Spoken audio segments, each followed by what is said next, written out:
Bismillahirrahmanirrahim. Alhamdulillahirabbil alamin vassalatu vassalamu ala sayyidina Muhammadin va ala alihi sahbihi ajmain. Assalomu alaykum va rahmatullohi va barakatuh. Hurmatli dehqon opalar, dehqon akalar, ustozlar, ustozalar. Bugungi mavzuimiz o'tovlarlar. Juda ham bir dolzarb masalalardan bittasi.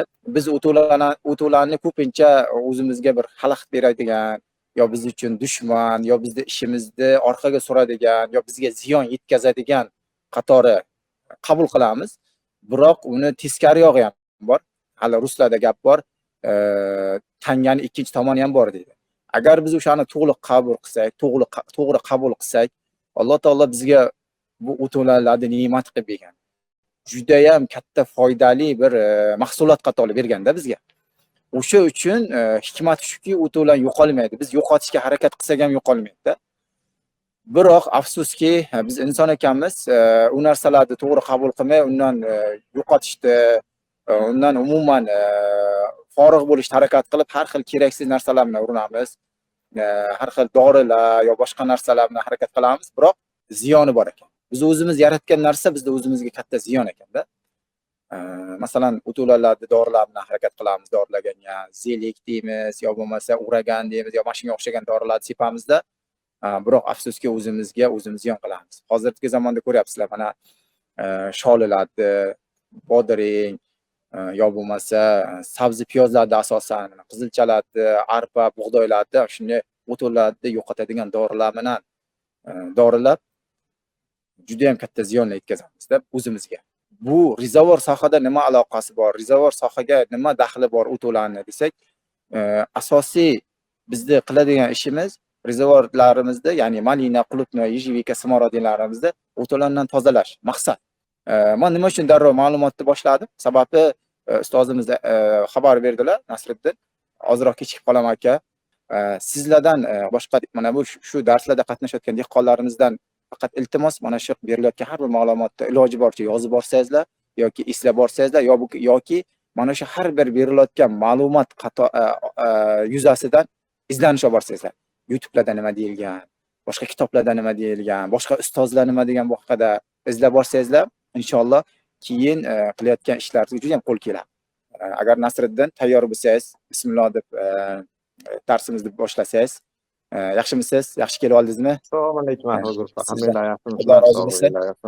Mana shuncha harakat qilyapsiz, elimizga, yurtimizga bir ma'lumot berishda, bilganlaringizni ulashishda. Alloh rozi bo'lsin.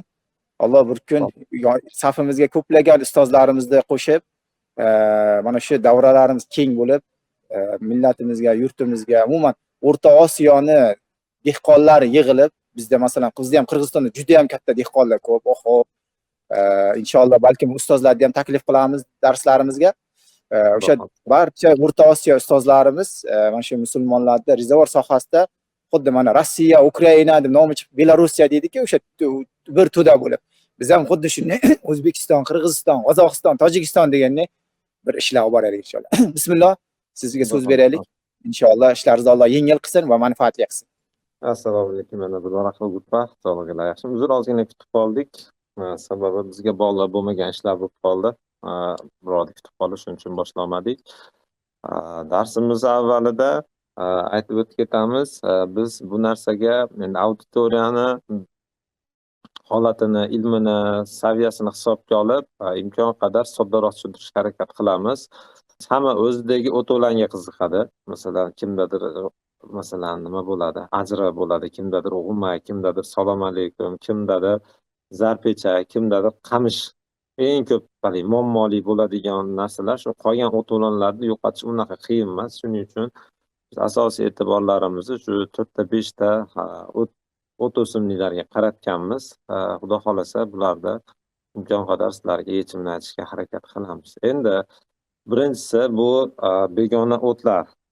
Birinchisi o'zi begona o'tlar nima, qayerdan keladi degan savollarimiz bor. Begona o'tlar bu shu qarovsiz dalalarda yoki umuman e'tibor qilinmaydigan, ya'ni maqsadsiz foydalanadigan joylarda ko'proq bo'ladi. Endi hammaga ma'lum, bu narsalarga keltirib chiqaruvchi sabablar bu shamollar ham bo'ladi. Ya'ni masalan gullarni pishgandan keyin meva urug'larini shamol orqali uchib ketishligi hisobiga yoki bir mol go'ngi, shu yaxshi nima bo'lmagan go'nglarda kompost bo'lmagan, ya'ni terma holatdan o'tmagan, ya'ni qizimagan go'nglar, ya'ni 70-80 gradusga chiqmasdan termik ishlov berilmagan go'nglarda shu urug'larni hisobiga ko'payadi. Keyingi narsamiz eng oddiy nima hammaga ko'p tarqalgan, ko'p uchraydigan narsa bu oddiy ariq suvidan sug'orish hisobiga kelib chiqadi.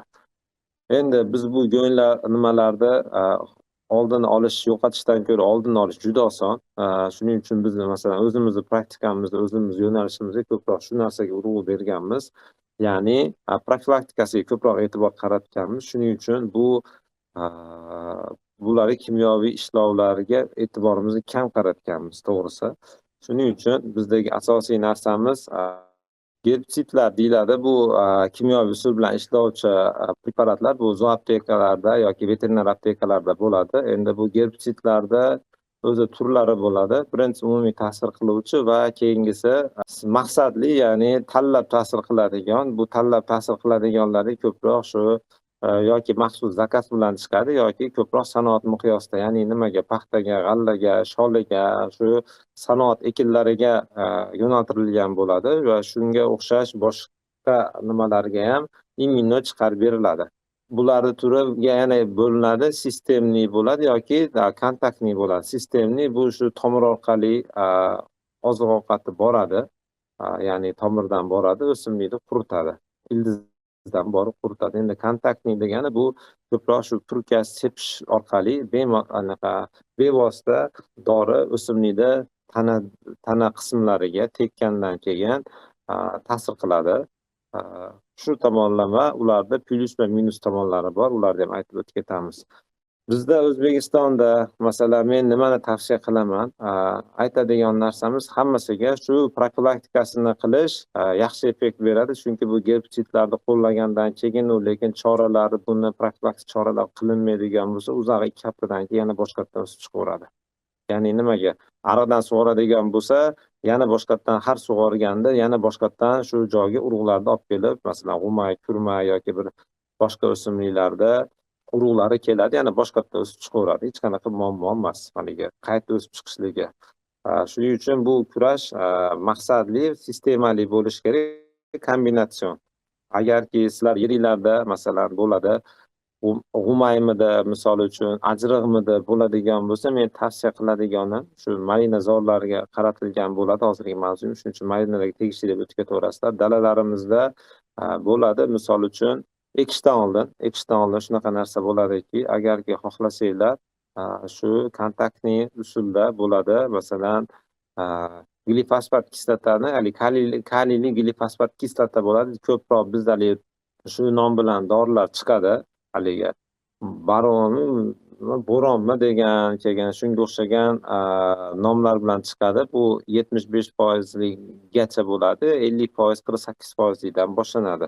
Qancha dori original bo'ladigan bo'lsa, shuncha ta'siri yaxshi bo'ladi. Bu dorilar odatda sepiladi, ya'ni qaysi holatda sepiladi? O'simliklarda namgarchiligini yuqori holatida, ya'ni 70%, 80% sug'orilgan holatda, yerlarzak holatda sepiladigan bo'lsa, 10 litrga 100 gramdan 300 gramgacha qilib sepiladi. Haligi o'simlikni holatiga, ya'ni joyda holatiga qarab turib protsent miqdori aytiladi. Bir haftadan keyin o'sha barglar sarg'ayishni boshlaydi. Men glifosfat kaliyda aytyapman men hozir va 50% dan 75% gachaligini masalan shularni aytyapmiz. Bir haftadan keyin barglar sarg'ayishni boshlaydi va shundan keyin qurishga qarab ketadi. Qancha sug'orish ko'proq bo'ladigan bo'lsa, ta'siri shuncha yuqori bo'ladi. Sababi fotosintezda hisobiga o'simlik bargidan, bargda kanallaridan o'simlikka tekkan shu dorini organizmga kirgizib yuboradi. Shuning uchun qurish ehtimolligi yuqori bo'ladi. Agar suv kamroq bo'ladigan bo'lsa, bu dorining samaradorligi pasayib ketadi yoki bitta yomg'irgacha ta'sir qiladi. Ya'ni yomg'irda yuvilib ketib qolish ehtimolligi bor. Endi buni qilib olganimizdan keyin o'simliklarni masalan men g'umay bo'ladimi, ajriq bo'ladimi tavsiya qilaman. Qanaqa yerda shu oddiy nimada motoblokda ag'darish 10 sotikmi, 50 sotikmi masalan 1 gektarlik joylarda motoblokda ag'dariladi. Misol uchun ag'dariladi. Malin ekadigan qatorlarda imkon qadar qo'lda terib chiqiladi va keyingi nimada masalan 10 kun, 15 kundan keyin misol kun isigan sari yana motoblogda yurgizib yuborilsa, masalan, bitta aylanganda ajriqda tomiri pastga tushib qoladi, bu o'sib chiqadi. Va shu yana bitta motoblog qilganda shu tomir yana tepaga chiqib qoladi. Xullas, shu narsa 5-6 marta, bir yoz davomida 5-6 marta takrorlanishini hisobiga g'umay bilan ajriq deyarli yo'qolib ketadi. Shuning uchun ajriq g'umaylarda shunaqa usulda men tozalashni tavsiya qilaman va shunda ancha effekti yuqori bo'ladi. Masalan, keyingi narsamiz ko'p uchraydiganimiz zarpechak bo'ladi va qamish bo'ladi. Masalan, zarpechakka misol uchun men aytaman, bu nimadan kelib chiqadi? Odatda shu begomusdan kelib chiqadi. Masalan, go'nglardan kelib chiqadi. Ko'proq shu narsadan uchraydi va ariqdan keladi bu ham. Boshqa qo'shni nimani urug'i tushishini hisobiga paydo bo'ladi. Endi bu chilmovod deydi ya, zarpechak shu sariq bo'ladi, parazit hisobida o'simliklarda nimasida yashaydi, lekin baribir ham urug'dan chiqib, yerdan unib, o'simlikka yopishib oladi, shu bilan tarqab ketadi. Bu doriga masalan buni yo'qotadigani, masalan, eng ko'p tarqalgan, ko'p foyda berayotgan O'zbekistonning sharoitida bu dorimiz imazotapir degan dori 10% dori bo'ladi. Bu dorini zarpechakka sepiladi. Katta ehtimol bilan bu dori ma'lum bir o'simliklarda ham quritadi. Endi bularni quritish prinsiplarini aytib o'tib ketamiz va keyingi narsasi shu 3-4 marta sepiladi. Albatta bular ham shu issiq paytida, namgarchilik yuqori paytda sepilish yaxshi effekt beradi. Keyingisi masalan ko'p uchraydigani shu qamish bo'ladi. Shu eng ko'p tomiri juda asosan tomiridan ko'payadi va shu tomirni olgandan keyin ham yana boshqatdan o'sib chiqib qoladi. Bunga qaysi dori kiradi? Zo'r effekt bergan men bilganim masalan Galaxipon metil eritmasi bor. Bu narsa yaxshi effekt beradi. Masalan 10 litrga 100 grammdan boshlab qilinadi, lekin gektariga bu ham sepuvchi dori, emulsiya dori sepiladi. Bu dori gektariga o'rtacha 2 litrgacha qilib sepiladi va yaxshi effekt beradi. Qamishlarni juda zo'r yo'qotadi. Faqat bitta narsa dorining originalligiga bog'liq bo'ladi. Bu dorilarni qilayotganda albatta ko'rib qo'yish kerak. Mana bu pHda eritish yaxshi samara beradi deb yozib qo'ygan bo'ladi. Ya'ni mana bu gradusda masalan 25 gradusgacha bo'lgan joyda saqlang degan bo'lsa, siz 25 gradusgacha bo'lgan suvda eritishingiz kerak. Ya'ni 16 dan 25 gradusgacha bo'lgan suvda eritishingiz kerak. Uni 30-40 gradusli suvda eritib oladigan bo'lsangiz, nima yaxshi ta'sir qilmaydi. Dori kuyib sinmasa, ximический sostavi buziladi. Shuning uchun ta'siri pasayib ketadi va pHiga ham e'tibor berish kerak bo'ladi. Chunki dorining pHini ko'tarib turgan narsa buni tarkibidagi kimyoviy elementlar hisobiga bo'ladi. pH qancha balandroq bo'lib ketadigan bo'lsa, siz solayotgan doringizdagi kimyoviy moddalar katta ehtimol bilan suvdagi kimyoviy moddalar bilan reaksiya qilishib holatda ta'sir qiluvchi dorisi sostavi buzilib ketib ta'sir qilmay qo'yadi. Shuning uchun mana dorini qiluvdik, yordam bermadi yoki mana bu apteka yaxshi dori sotmaydi ekan deb aptekachini yomonlab yuraveramiz. Shu narsasiga e'tibor bersak ham bo'lmasa, keyin aptekani boshqasini istashimiz kerak bo'ladi.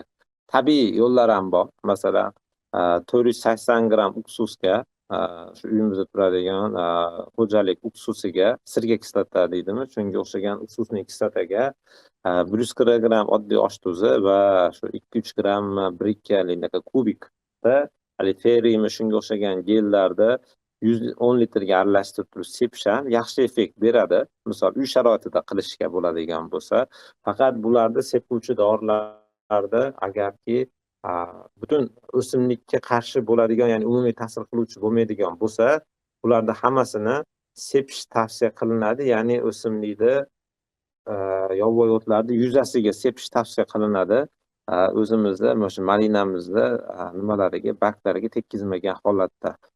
Sababi xohlaymizmi, xohlamaymizmi, hamma gerbisidlar malinaga ta'sir qiladi. Malinaga ta'sir qilmaydigan gerbisid yo'q va gerbisid qilishimizdan oldin yoki qilgan kunimizni o'zida albatta malinamizni himoya qilib qo'yishimiz kerak. Ya'ni gerbisid sepishdan oldinmi yoki shu kunimi albatta shu immunitetni ko'taruvchi aminokislotalar bilan ishlov berib qo'yishimiz kerak.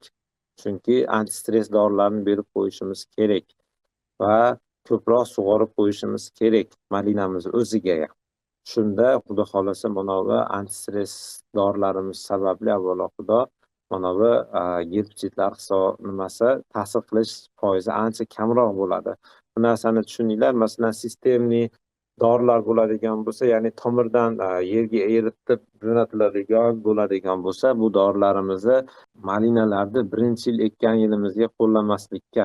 Sababi tushuninglar, men oddiyroq tushuntirishga harakat qilaman. Birdan 100 gacha deydigan raqam sanaydigan bo'lsak, ya'ni qancha daraxt yoshi katta bo'ladigan bo'lsa, tomirini baquvvatligi protsenti shuncha oshib boraveradi. Misol uchun, endi yangi ekkan bo'lsak, masalan, birdan 10 gacha bo'lsa, masalan, 0 dan 100 gacha bo'ladigan bo'lsa, birdan 10 gachaligi holati bu o'simlik, oddiy yovvoyi o'simliklarda tomir sistemasining noziklik darajasi bo'lsa, misol uchun, mana bu gerbitsidlarimiz shungacha bemalol 10% aniq ta'sir qiladi. 10-darajagacha ta'sir qiladi degani. Endi yangi malinani ham devorlari shunaqa nozik bo'ladi, chunki yerga o'rnashmagan, yangi chiqarayotgan ildiz turchalarni hisobiga o'sadi-da bu. Shular ham xuddi yangi o'simlikka o'xshagan, ya'ni o'to'lanlar tomiriga o'xshab nozik tomirlari bo'ladi. Bularni ham majbur gerbitsid urib qo'yadi, ta'sir ko'rsatib qo'yadi. Shu sababli ikkinchi yildan berish tavsiya qilinadi, agarki nimada beriladigan bo'lsa, sistemli beriladigan bo'lsa. Sistemni aytganimdaqa shu ildiz orqali so'rib olinadi va o'simlikni tanasiga, xuddi qoniga zahar tushib qolgandaqa o'simlikni suvida o'zini quritishni boshlaydi. Bu narsa malinaga ham ta'sir qiladi. Shuning uchun qisqasi bitta ekadigan bo'lsak, malinani ikkinchi yildan boshlaganimiz yaxshi, gerbitsidlar bilan qarshi kurashishimizga. Agarki bo'ladi, masalan, Yevropaning shunaqa joylari bor. Endi YouTube'da ko'rganmisizlar yo'qmi bilmayman, lekin yovvoyi o'tlarni maxsus o'stiradigan malinazorlar ham bor Yevropada. Misol qanaqa? Mana bu qator orasi o'rtacha ulardagi 2,5-3 metr bo'ladi. Ikkita malinaning orasida poliyasidan shu malin ekilgan joydan 1,5 metr u yoqda, 1,5 metr bu yoqdan qochirib, o'rtasida 1,5 metrchalik joy ko'kmay turadi, ya'ni yovvoyi o't o'sib turadi. Bu narsa nimaga kerak? Bu narsa o'simliklarda shu mikroklimat qilib beradi, ya'ni ular o'zidan anaqa bug'lanish hisobiga o'simliklarga salqin havo qilib beradi. Shu maqsadda ham ular masalan foydalanishadi. Masalan, mutaxassis bo'lish kerak, qo'pol qilib aytganda. Haligi nima deydi, yomondan ham yaxshi joydan foydalanib olishni bilish kerak demoqchiman men. Xolos, endi bizga u narsa qiyin, masalan, chunki unga alohida suv ketadi. Uni ham anaqa zelion, ya'ni yashil holatda ushlab turish uchun suv kerak. Uni qo'shni tomonga o'sib o'tib ketmasligi uchun, ya'ni malinaning tomoniga o'sib ketmasligi uchun alohida uhod kerak. Misol uchun, tomiri. Keyingi narsasi shu o'zidan chiqqan urug'lari ko'payib ketmasligi uchun unga ham alohida ish qilish kerak. Shuning uchun endi bizda bu narsa texnikasiga to'liq bo'lmaganligi uchun bizda bu narsa qilinmaydi ham, tavsiya ham qilinmaydi. Bo'lmasa biznikilar bir yo'l o't bostirib oladi. Shuning uchun bizda u narsa tavsiya qilinmaydi. Endi yana bitta tabiiy malinani, tabiiy o't o'lan yo'qotish usullari, bu birinchisi qarshi choralarga birinchisi bu tomchilik sug'orish hisoblanadi. Misol, tomchilik sug'orishda 100% urug', begona urug' suv orqali kelishini yo'qotish mumkin. Endi biogomuslarga keladigan bo'lsak, biogomuslarda emas, kompostlar ishlatish tavsiya qilinadi yoki udobreniylarda, ya'ni kimyoviy udobreniylar berish tavsiya qilinadi. Kompostlar 70-80 gradusda qiziganligi uchun hamma urug'lari 90%, 95% kuyib ketadi. Lekin ularda mana bu mineral balanslari o'zgarmaydi. Ya'ni o'sha nima bo'lgungacha, ya'ni go'nli holatida ham 5% fosfor turgan bo'lsa, yoki kaliy turgan bo'lsa, kompost holatida ham xuddi shu narsa bo'ladi. Ya'ni yo'qolib ketmaydi, bu tarkibi doimiy qoladi. Azot nisbatan kamayishi mumkin, bug'lanib gaz holatiga aylanib ketishning hisobiga. Lekin fosfor, kaliy, haligi metal mikroelementlarning miqdori umuman o'zgarmaydi. Hech qanaqasiga o'zgarmaydi. Faqat azot kamayishi mumkin. Azot muammo emas, selitra yoki amofosfat hisobiga, selitra karbamid hisobiga bemalol o'rnini bosishi mumkin. Keyin yana bitta narsasi, masalan, men yoqayotgan eng ko'p o'zim qilmoqchi bo'layotgan narsa, masalan, endi men olmoqchi bo'lgan yerda unaqa begona o't yo'q, lekin ko'pchilikka men tavsiya qilardim, agar o't ko'p bo'ladigan bo'lsa, mana bu qulupnoylar ekishda ishlatiladigan qora salafanmi yoki agrotikallar bor, bilsanglar, shuni malina qatorilarga ekadiganlarga 20 santimetrdan bo'lib turib, 30 santimetrdan bo'lib turib, o'rtasiga malina ekasizlar va ikki chekkasiga qora tikanni yozib qo'yasizlar. Endi yozda issiq bo'lib ketsa, aytasizlar, savol bo'ladi, yozda issiq bo'lib ketib qolsa, misol, bu marinani tagiga qizdirib qo'yadi-yu degan o'rinli savol bor. Buni javobi oddiy. Agarki imkoniyatinglar bo'ladigan bo'lsa, men shaxsan o'zim shu narsani qilaman. Anaqa mo'ljallaganman. Limonni ustiga oqay sepib qo'yish kerak. Oqay purkagichlar bor, shu oqayni tepasidan sepib qo'ysanglar, tepasi oppoq turaveradi, tagi qora turadi. Ya'ni o'simlik o'sib chiqayotganda yerdan qorong'ida chiqar, lekin uni mana bu o'suvchi vegetativ sistemasiga quyosh nuri yoki yorug'lik tegmasa, baribir qanaqada bo'lib ketadi. Yo tomir u yerdan qochadi yoki nobud bo'ladi. Shuning uchun eng optimali shu. Bir sezon kutasiz, malinez bexato o'saveradi va kuzda olganingizdan keyin yeringiz qop-qora turgan bo'ladi. Ya'ni bir don o't bilan turmagan bo'ladi. Keyin uni olib turib boshqa dalizga qo'yib ishlatsangiz ham bo'laveradi. Chunki uni tepasi qora bo'lmaganligi, ya'ni ahay sepib qo'yganligingiz uchun oq bo'lganligi sababli quyosh nurida kam kuyadi va anaqa ishlash sohati, ya'ni sizga xizmat qilish sohati o'zi 2 yilga garantiya berayotgan bo'lsa, siz bemalol 5 yil ishlatsangiz bo'laveradi. Siz uchun ancha foydali.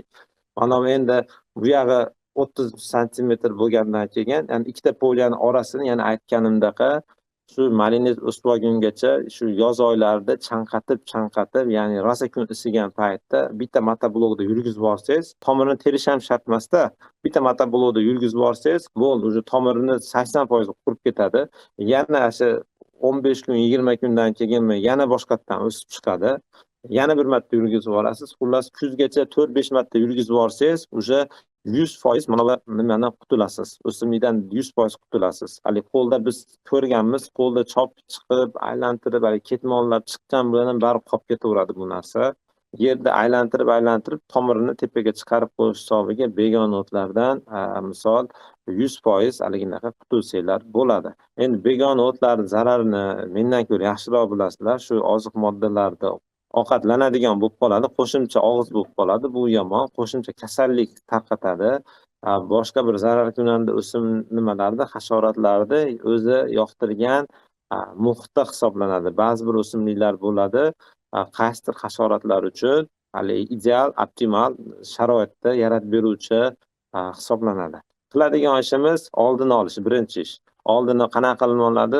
Tomchili sug'orishga o'tamiz, aradan sug'orishni yo'qotamiz. Shunda o'sha nima deydi?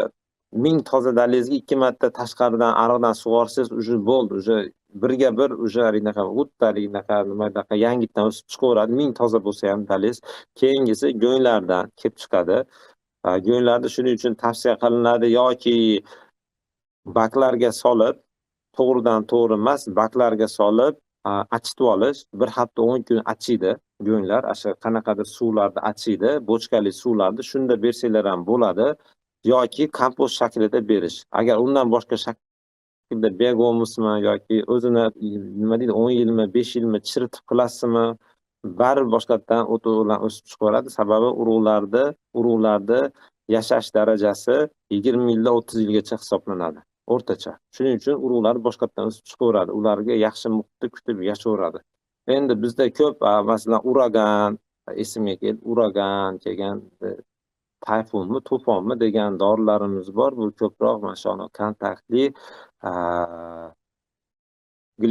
kaliyli glifosfat kislota sepiladi. Aytganimdaqa 45% mi, 48% dan boshlab 75% gacha qilinadi. Kontaktli ta'sir qiladi. Ta'sir bir haftadan oldin keyin chiqib bak sarg'ayish bilan davom etadi. Bu narsalar endi oddiy nimalarga.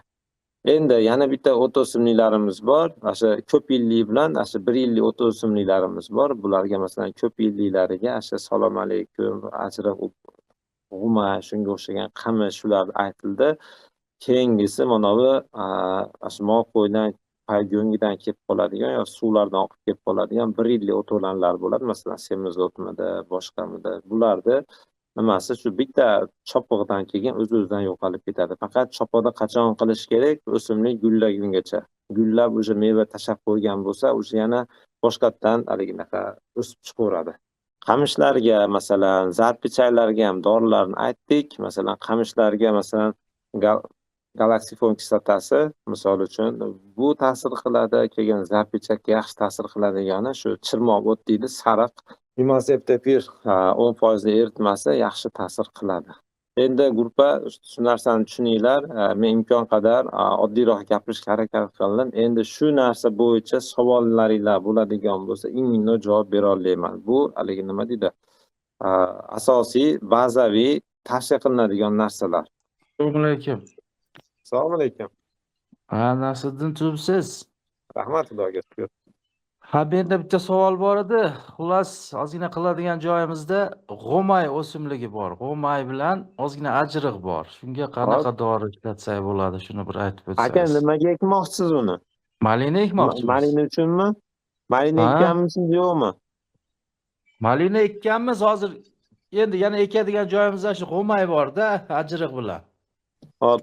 Aka, yana sizga aytadigan narsam, yana qaytarib aytaman. Aka, bu yerda masalan, agar marinek bo'lgan bo'lsangiz, kontaktli dorilar tavsiya qilinadi. Masalan, bunga eng ko'p uragan deysizlar, masalan, ko'pchilik vit aptekalarda tarqalgan shu uragan dorisi bo'ladi. Tarkibida glifosfat kislota, kaliyli tuzli bo'ladi. 48% dan boshlab 75% gachaligi bo'ladi.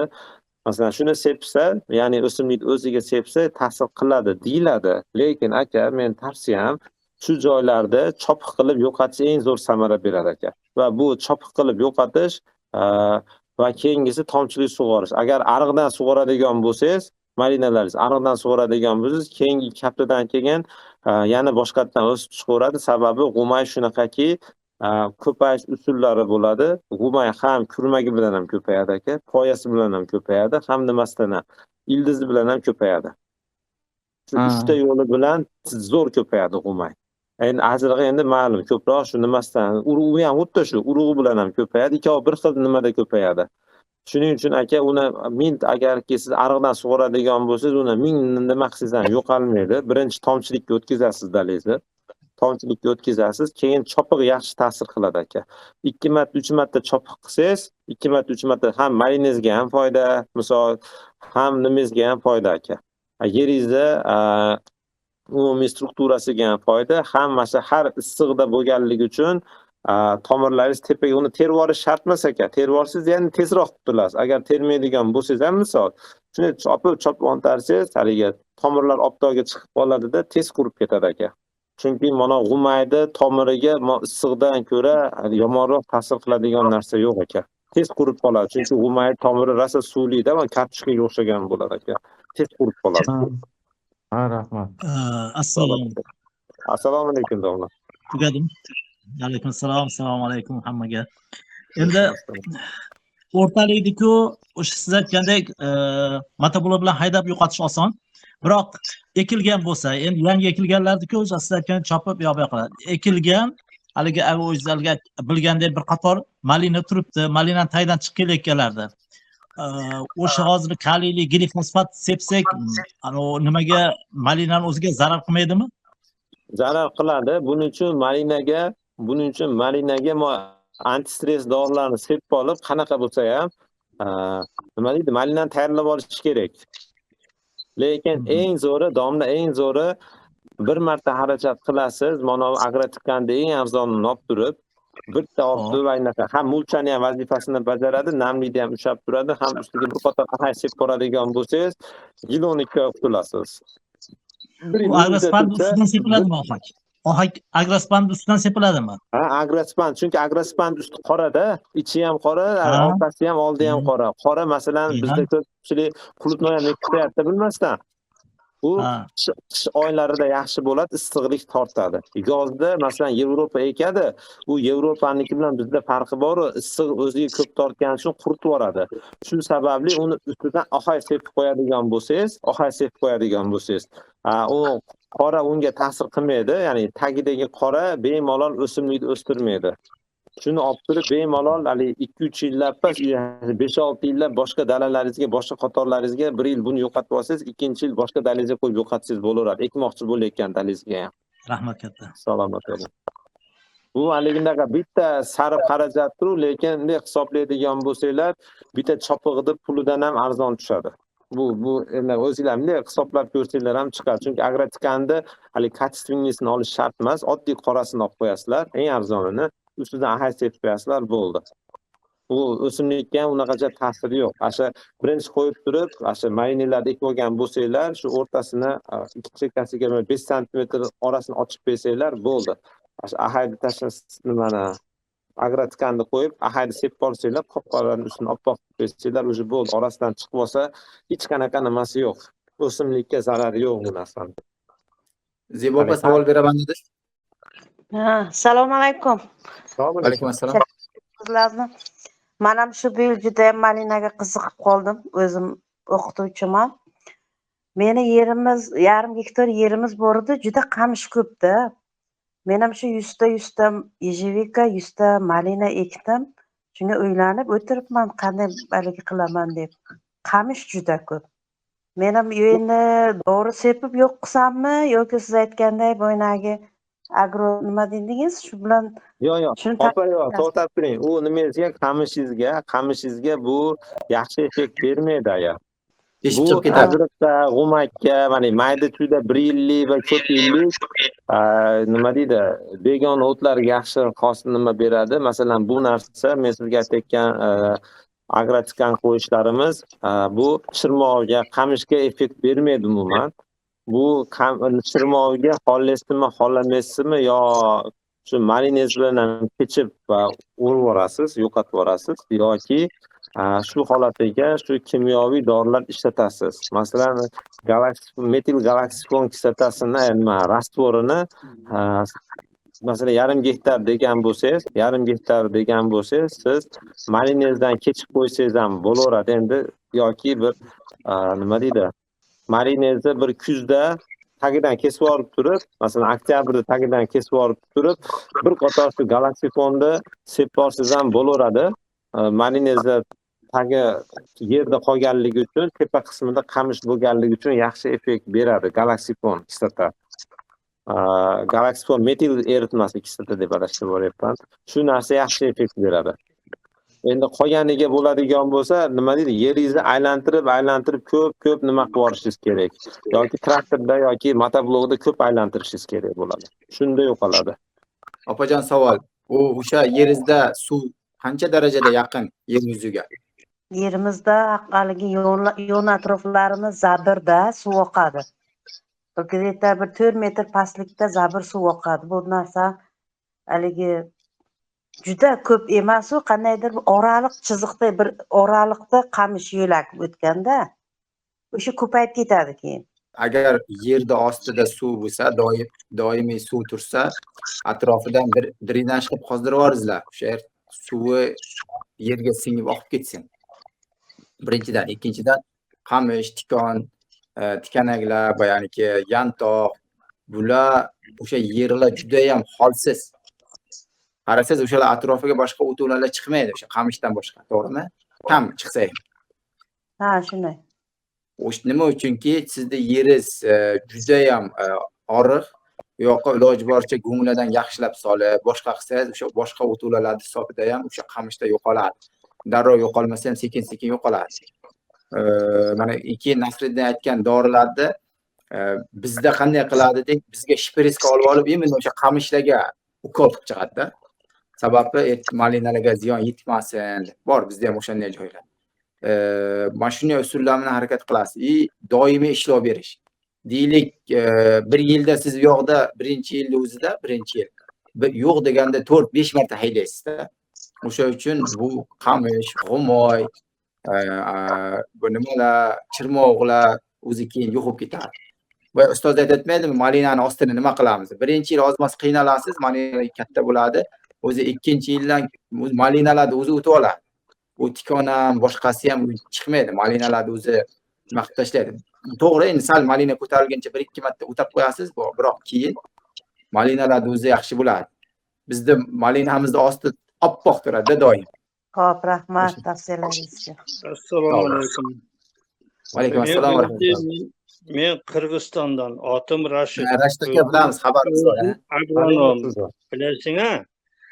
Shu yerda mening shu elga tushunmagan odamlar bor ekan, shuga foydam tegdi. Shuga men javob berib qo'yayin, agar ruxsat bersang. Bemalol. Bu Qumay bilan ajriqqa buni yo'q qilish juda o'ng'ay. Shu o'ng'aydan bir o'ng'ayida bu.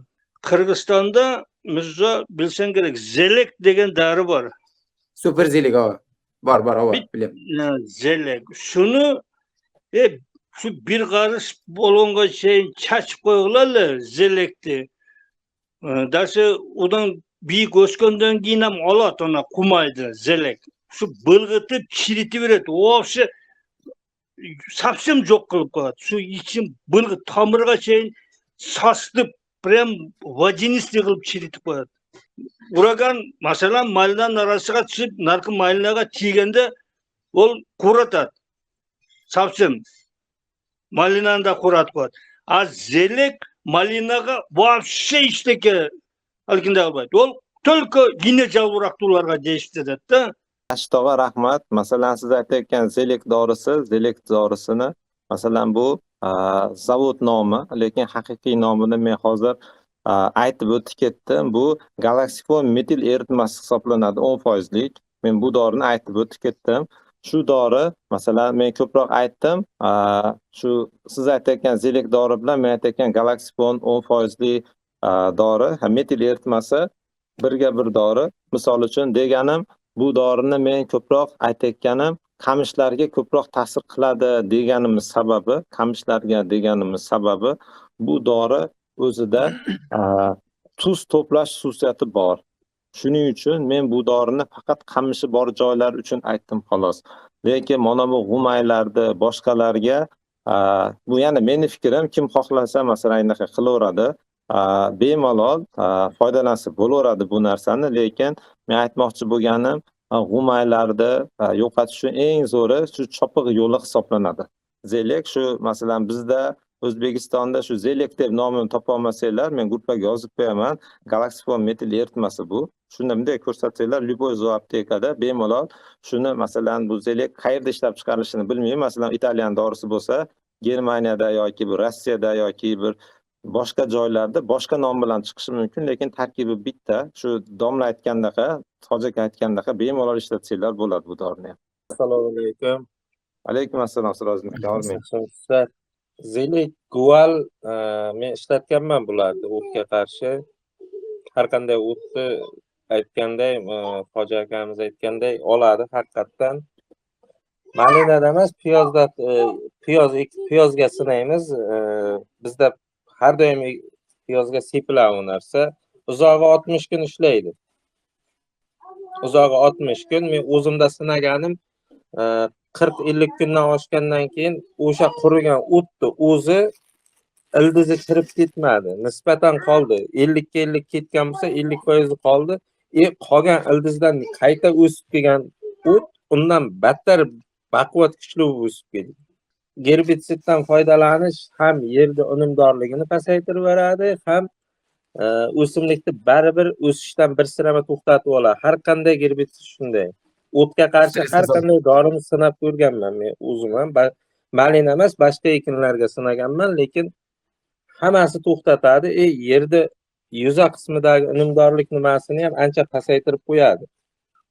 Undan noto'g'ri foydalanib qo'ysa, zelek guvaldan bizlarda zelek sepib yoki guvalni noto'g'ri qo'shib qo'yib, bizlarda dorixonadan zelek so'rasa, guval qo'shib sep deb beradi-da.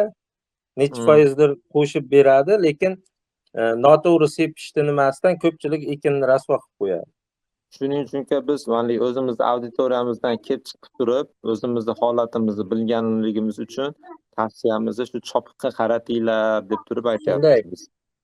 Shunday pul mehnatiga kelmaydi. Birontasi unaqa tavakkal qilish menimcha malinaga Rashid Hoji akamiz agronom u kishi hammasini me'yor, ob-havo, suv hammasini joyida qiladi. Masalan, bizlarga o'xshagan yangilar uni to'g'ri foydalanish qiyin.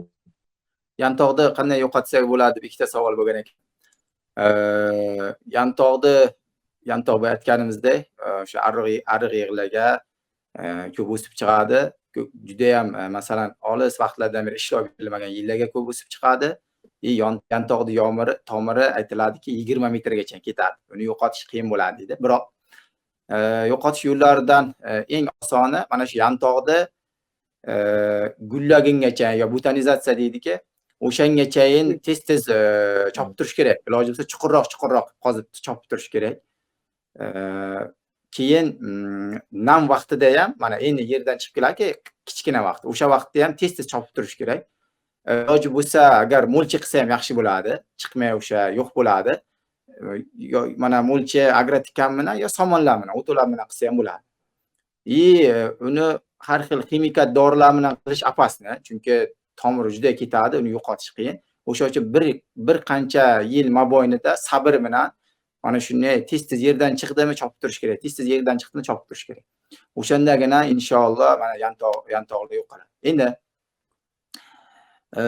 nima uchun biz o'to'lanlar dedik? Chunki bilamizki, o'to'lan deganda, o'to'lan bilan kurashish deganda ko'pchilik mana darrov xayoliga dori-darmon keladi.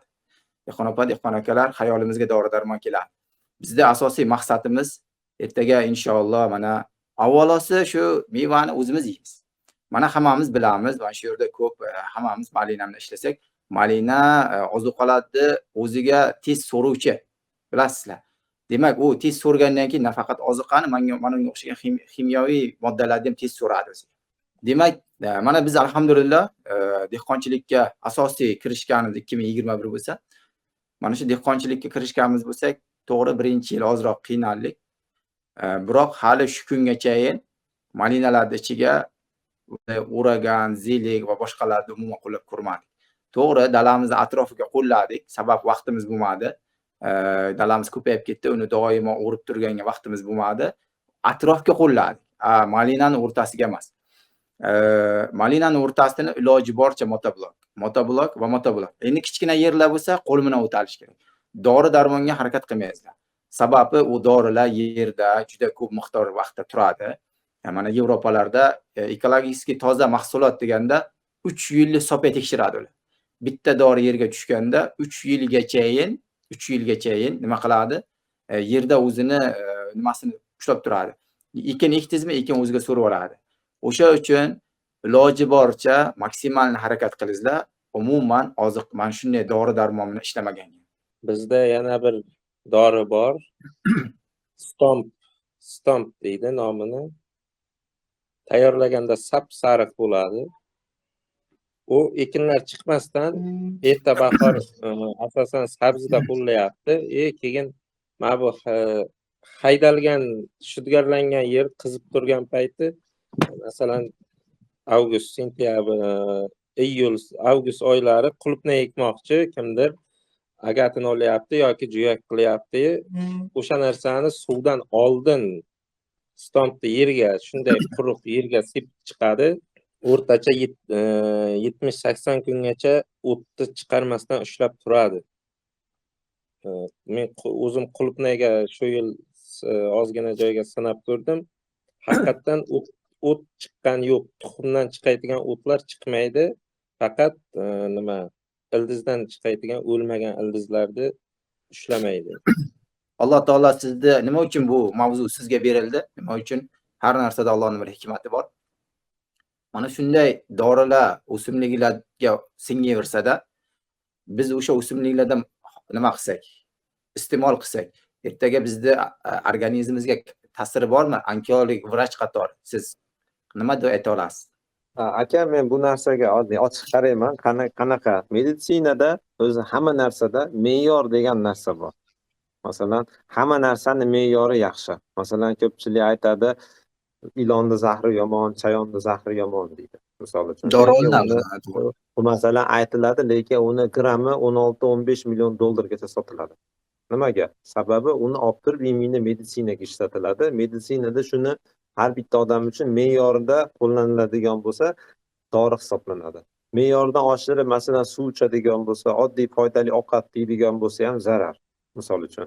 Shuning uchun bu dorilarda masalanki, qo'pol qilib aytganda, gulini guliga qo'yib, me'yorida, ta'sir qilish kunida, ta'sir qilish mexanizmini to'g'ri hisobga olinadigan bo'lsa, men hamma dori yoki nimani qo'llashga men zaman, gap ochig'i. Faqat uning uchun juda katta ilm kerak.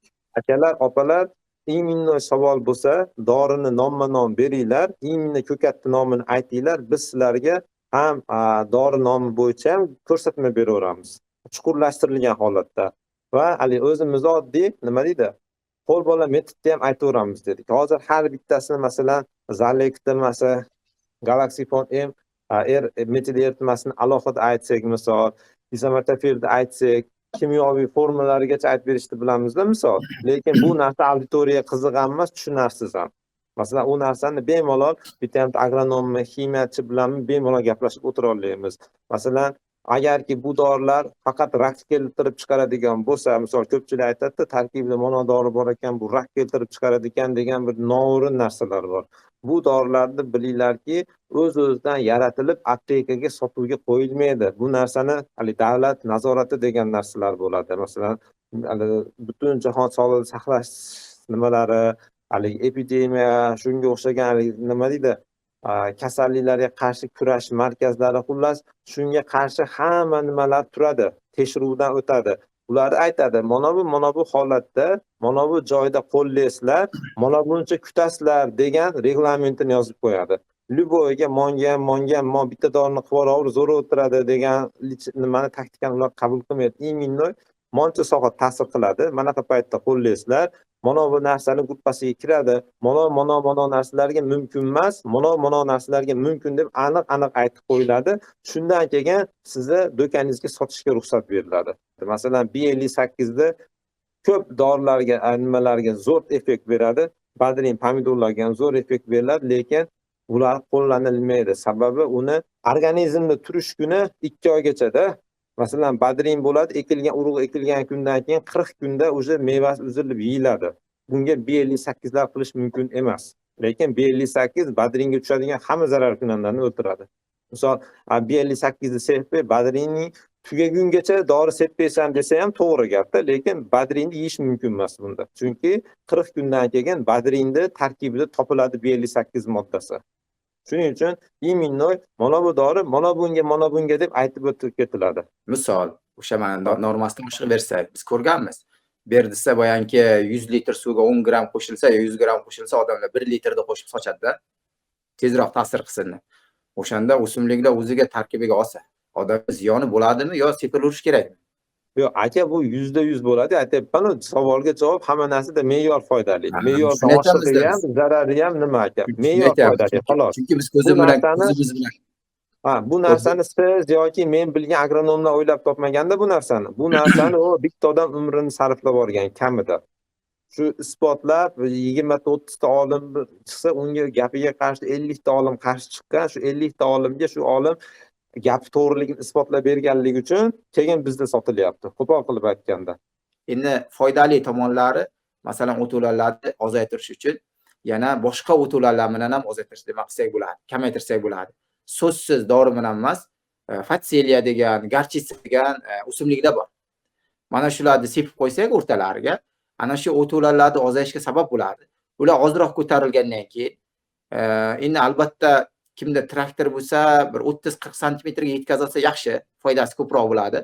Biroq motoblok bo'lgandan keyin motoblok unda o'zi o'ralib qoladi. To'g'ri, ular juda ham yumshoq, sinishi oson bo'ladi. Shunday bo'lsa ham yerdan bir 10-15 santimetr ko'tarilganda darrov haydab tashlansa, bu erta bahorda qilinsa yaxshi bo'ladi, bir 2-3 marta. Ana shu fatseliya yo bo'lmasa belay garchitsa degan nimalar bor, yoki qo'shimchasi ikkov qo'shilgani ham bor. Ana shularni sepib tez haydab tashlasa, ana shu o'to'lardan ham ozayadi va yana yerga sidrat bo'ladi. Ularni yerga foydasi juda ham katta. Sababi ular qanchadir ichida azoti ko'p, kaliylari bor, mana shunday juda ko'p mineral ozuqalari borligi uchun endi aytishadi, hattoki o'sha yerlarga go'ng solmay qilsa bo'ladi edi, biroq biz unday natijani ko'rmadik. Mana shunday qilib o'tlarga qarshi boshqa o'tlar bilan ham kurashsa bo'ladi. O'sha uchun hech qachon biz tavsiya qilmaymiz dori-darmonni. Mana Nasriddin aytgandek, ertaga agar normasidan oshirib qo'ysak, o'zimizga ziyon bo'ladi va boshqalarga ham ziyon keltiramiz. Arzimagan 1 million, 1,5 millionni ehtiyoj nima qilamiz deb tejaymiz deb. Kamida 10 million, 15 million tushib ketishimiz ehtimoli ham bor. Assalomu alaykum hammaga. Charchamayapsizlarmi, turibsizlar? Meni savolim bor edi. Men bu mulcha to'g'risida boya aytdinglar, agrotikan bilan ham mulcha qilsa bo'ladi. Men bu sholini po'chog'i bor. o'sha bilan ham mulcha qilsa bo'lar ekan. Endi mana bu sizlar aytgandek qator o'rtalarini motoblokda haydasa bo'ladi. U men ham o'zim anaqadan tajribadan o'tkazib ko'rdim. 3-4 marta haydasa u yo'q bo'lib ketar ekan o'zi. To'g'ri. Mana bu malinani teglaridagi misol uchun 20-30 santimetr joyda bo'ladi. Birinchi yil chiqqandan keyin ikkinchi yilga уже yonidan ham ko'payadi, chiqadi. 20-30 santimetr joy bo'ladi. O'tga endi mulcha qilib shu sholini po'chog'ini tashlansa, qancha qalinlikda tashlash kerak o'shani. Misol uchun yerdan chiqayotgan, ildizidan chiqayotgan anaqalarni yengi ko'chatlarini ustini yopib qo'yib, uni chiqishiga xalaqit qilmaydimi? Qalinroq tashlab qo'ysa, keyin boyaga mana bu agratikan degan anaqaga men anaqa qilmoqchi edim, aytmoqchi edim. Uni bitta birinchi yil ekkanda qilsa, bitta o'zini o'sha joyini teshib qo'yiladi-da, mabodo ikkinchi yiliga agar qo'yiladigan bo'lsa, u qanaqa qilib qo'yiladi? Yonidan chiqadiganlariga ham o'sha qilib qolmaydimi? Xalaqit qilib qolmasmikan u? Aka, mana qarab turing. Men sizga oddiyroq ko'rsataman, hozir oldimda qog'oz bor. Mana agratikanni misol tasavvur qiling, agratikan. Mana shu agratikan bo'ladigan bo'lsa, 1 metrliginimi olasizmi, masalan, 80ligini olasizmi, misol agratikan bo'ladigan bo'lsa, mana shu agratikanni mana shunday qilib qo'yasiz, o'rtasini 5-10 santimetr ochib qo'yasiz. 5-10 santimetr ochib qo'yganingizda malinez shu 5-10 santimetrning orasida to'g'ri o'sib chiqadi. Birinchi yilda aytyapman aka men. Shunda o'sib chiqadigan bo'lsa, mana bu tepa tagi qora turadi, tepasi oq turadi. Ahay sepib qo'yadigan bo'lsangiz, misol uchun aytyapman. Tagiga hech narsa solmaysiz, tuproq o'zi bo'ladi. Solib qo'yadigan bo'lsangiz, mana chekasini ko'ngil xotirjamlik uchun ko'mib qo'yasiz. Mana bu chekasini oralariga toshmida bir narsamni turpaqni tashlab qo'ysangiz ham bo'laveradi. Ahayat ustilik joyiga, misol uchun. Kuzgacha turadi. Kuzgacha tursa, o'sha mana buni tagida hech qanaqa o't bilan o'sib chiqmaydi. Ma orasidan malina tomir chiqarib olsa bo'ldi, ko'zini shoxini chiqarib olsa bo'ldi. Tushuntira oladimmi aka? Endi kuzda mana bu narsani ikkovini ikki tomondan o'rab-o'rab olib qo'yaverasiz. Keyingi yil ekmoqchi bo'lgan dalizga xuddi shunaqa qilib qo'ysangiz ham bo'laveradi aka. Misol uchun, endi siz agarki mana agratikanni o'zini to'g'ri qo'yib turib, o'rtasini teshib qo'yadigan bo'lib, malina chiqaradigan bo'lsangiz, уже bu narsani qishda malinazni tagidan 0 dan 40 borib turib ola olasiz. Misol bo'lmasa agarki malinazni kesmaydigan bo'lsangiz, mana bu narsadan voz kechishingiz kerak bo'ladi agratikaningizdan. Shuni ko'p marta foydalanishlik uchun o'rtasidan bo'lib turib, ikki tomoniga ko'msangiz, hali bitta tortchingiz chiqib ketaveradi. Hali kapilniklaringizga ham ta'sir ko'rsatmaydi. Shu tomonlama endi sholi to'ponga keladigan bo'lsa, aka sholi to'ponda yaxshi bo'ladi. Manaqa mulcha qilib sepgandan ko'ra turpoqqa aralashtirib yuborish ko'proq effekt beradi aka. Bu narsa dalinaqa sholi to'ponni faqat mulchalikdan tashqari aka toza sellyuloza bo'lganligi uchun, uni tarkibi 95% sellyuloza bo'lganligi uchun aka aytganimizdaqa qachondir o'simlikka trichoderma yoki mikorizalar eritmalarni beradigan bo'lsa, sholi po'choqda uzoq yashaydi bular. Masalan, oddiy yeringizdan ko'ra somoningizda 3 oymi 1 oy yashaydigan bo'lsa, sholi to'poningizda 1 sezongacha turishi mumkin. Ya'ni bahordan boshlab kuzgacha, sababi ular mana bu sholi po'choqda yaxshi muhit hisoblanadi. Tez chirib ketmaydi. Sholi po'choq 3 yilgacha yerda yo'qolmasdan turadi. Sholingiz o'sha aynaqa bug'doyingizni somoni o'sha kuzgacha qolmaydi aka, chirib yo'qib ketadi. Shu sababliki shu yaxshi. Endi tepasiga qancha qilaman deydigan bo'lsangiz, aka, o'simligingiz agarki birinchi yil ekkan bo'lsangiz, 5 santimetrgacha hech qanaqa ta'siri bo'lmaydi aka. 5 santimetr qalin qilsangiz ham o'zi qalin hisoblanadi, lekin 3 santimetr o'sha bemalol har qanaqa issig'ingizni to'xtatib tura oladi. Lekin 5 santimetringizda ham bemalol ildizdan chiqqan nimas, ildiz bachkingiz bemalol darginaqa o'sib tepaga chiqib keta oladi aka. Hech qanaqa muammo bo'lmaydi sholi to'ponda aka. Iloji boricha birinchi yili juda ham umuman boshlovchilar bunda o'zlaringizni murakkab sezmaysizlar, chunki hozir juda ko'p gaplar aytib kelganga ko'pchilik o'ylaydi biz bunday murakkab ekan deb. O'sha uchun murakkab sezmaysizlar. Mana bu mulchilarni, agratikanlarni inshaalloh keyin hali yana ham yaxshi rivojlanganda o'shanda qo'llansangizlar bo'ladi. Mulchiga kelsak, sholi to'ponga agar qo'rqsangiz, ostidan chiqadiganlari nima qilmaydi deb, baribir yerdan bir 5-10 santimetr bo'lganda yaganalanadi. O'shandan keyin sepib qo'ysangiz ham bo'ladi. Hech qanday muammosi yo'q.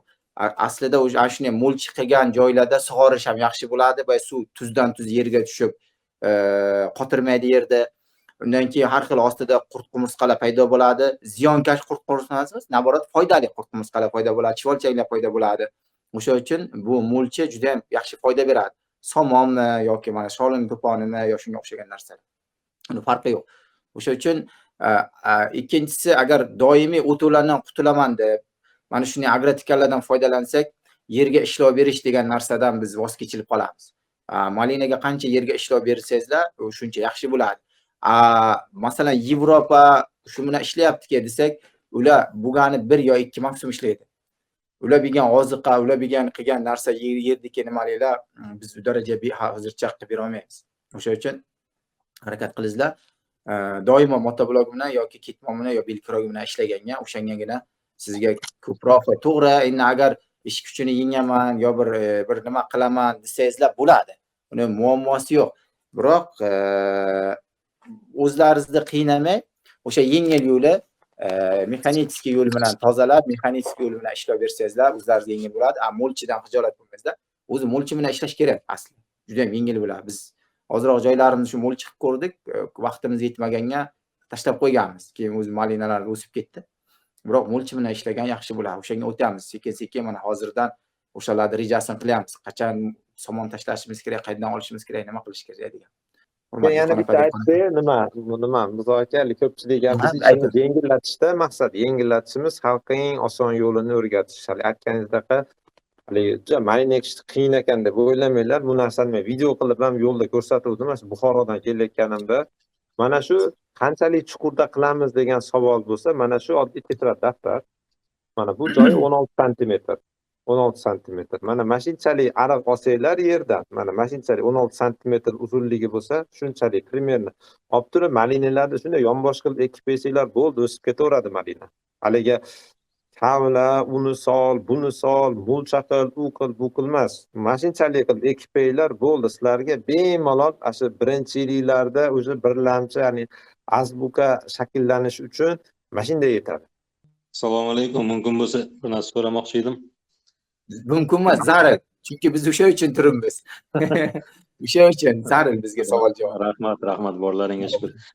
Kechagi sug'orish mavzusi bo'yicha bir narsaga aniqlik kiritib olay o'zim uchun degandimda, mana bu 1.6 2 litr suv rasxod tomchilatib sug'orishda deyildi. O'shanda mana kapelnitsada juklyor deymizmi, farsumka deymizmi, o'sha har bittasi nazarda tutiladimi?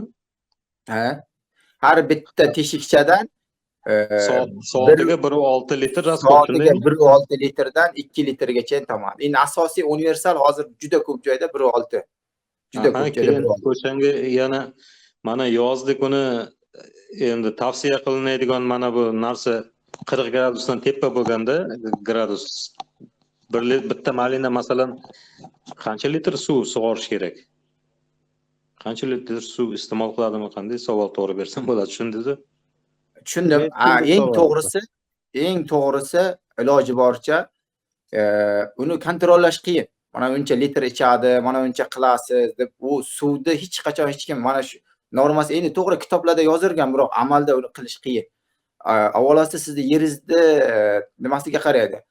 Agar yeringiz loyriroq bo'lsa, tez suvni olib oladi o'ziga, agar qumliroq bo'lsa tez singdirib oladi. O'sha uchun endi boyagi ko'p uzr gapingizni bo'ldim. Boyagi ko'p sug'orib olsa ham zamburug'lik kasalliklar kelib chiqadi, kam sug'orsa qurib qolishi mumkin degan uchun minimalni bilan maksimalni o'rtasida primerni tavsiya qilinadigan shu normani aytsangiz. Dehqon so'zsiz kuniga bir marta chiqib qarab qo'yadi. Kecha sug'ordingizmi yo bir chiqib qarab qo'yasiz. Agar yeringizda boyagi endi vlagomer unday bo'lsa yaxshi, biroq vlagomer nima bo'lmasa o'zi bilinadi. Shunday qarasangiz yer o'zi tuproq sochuvchan bo'lib qolganda o'zi demak suv kerak. Ko'p sug'ora olsa bizga hali unday ko'p sug'ora yorib kasal bo'ladigan darajada ob-havo yo'q. Ko'p sug'orsa kasal bo'ladi qachonki yer o'sha malinalarimizni orasi juda ham yaqin ekilsa, birinchidan malinalarimiz orasi juda yaqin ekilib, ularni ostiga ishlov berilmasa. Bu yoqda biz biznes qilganimiz uchun so'zsiz ularni suyultiramiz, ularga ishlov beramiz. O'sha uchun oralarda shamol kiradi, tez quriydi. Buni muammosi yo'q. 1 soat sug'orsangiz, o'rtacha mana shu 1 soat sug'orsangiz, demak 10 soatga siz 5 tonnaga yaqin suv berasiz. 4,5-5 tonnaga yaqin suv berasiz. 1 soat sug'orib to'xtatsangiz a'lo bo'ladi. Agar vaqtingiz yo'q bo'lsa 1,5-2 soat sug'orib qo'ysangiz ham bo'ladi. Vaqtingiz yo'q bo'lsa 2 kunda 1 sug'orsangiz ham bo'ladi. 2 kunda 1,5-2 soatdan sug'orib qo'yasiz. O'rtacha 2 kunda 1 agar vaqtingiz yo'q. Vaqtingiz bo'lsa har kuni 1 soat. Kunduzi sug'orilishlik tavsiya qilinmaydi. Sabablarini aytinglar.